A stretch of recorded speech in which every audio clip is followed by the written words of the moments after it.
A cold March wind danced around the dead of night in Dallas as the doctor walked into the small hospital room of Diana. She was still groggy from surgery. Her husband David held her hand as they braced themselves for the latest news.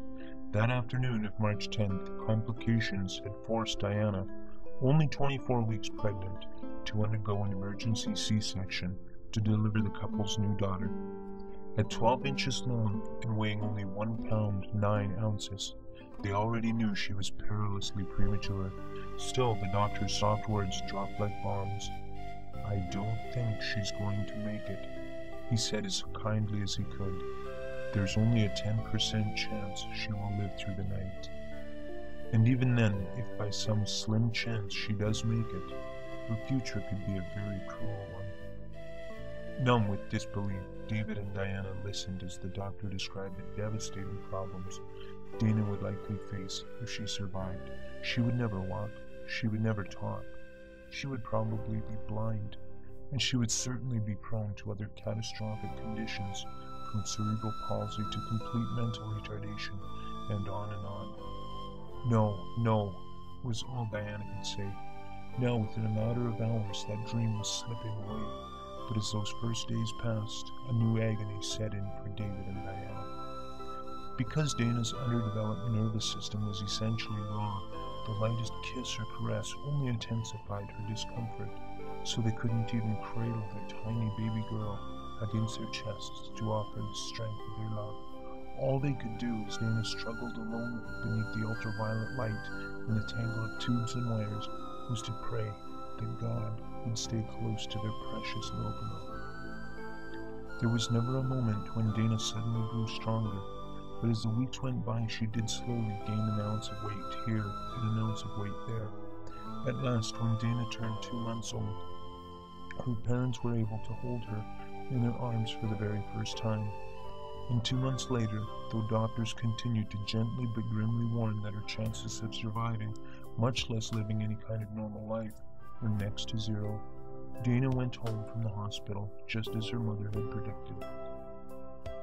5 years later, when Dana was a petite but feisty young girl with glittering eyes and an unquenchable zest for life, she showed no signs whatsoever of any mental or physical impairment. Simply, she was everything a little girl can be and more. But that happy ending was far from the end of this story. One blistering afternoon in the summer of '96, near her home in Irving, Texas, Dana was sitting in her mother's lap in the bleachers of a local ballpark where her brother Dustin's baseball team was practicing. As always, Dana was chattering non-stop with her mother and several other adults sitting nearby when she suddenly fell silent. Hugging her arms across her chest, little Dana asked, "Do you smell that?" Smelling the air and detecting the approach of a thunderstorm, her mom replied, "Yes, it smells like rain." Dana closed her eyes again, asked, "Do you smell that?" Once again, her mother replied, "Yes, I think we're about to get wet. It smells like rain." Still caught in the moment, Dana shook her head, patted her thin shoulders with her small hands, and loudly announced, "No, it smells like him. It smells like God when you lay your head on his chest." Tears blurred Diana's eyes as Dana happily hopped down to play with the other children. Before the rains came, her daughter's words confirmed what Diana and all the members of the extended Blessing family had known, at least in their hearts, all along. During those long days and nights of her first 2 months of her life, when her nerves were too sensitive for them to touch her, God was holding Dana on his chest, and it is his loving scent that she remembers so well.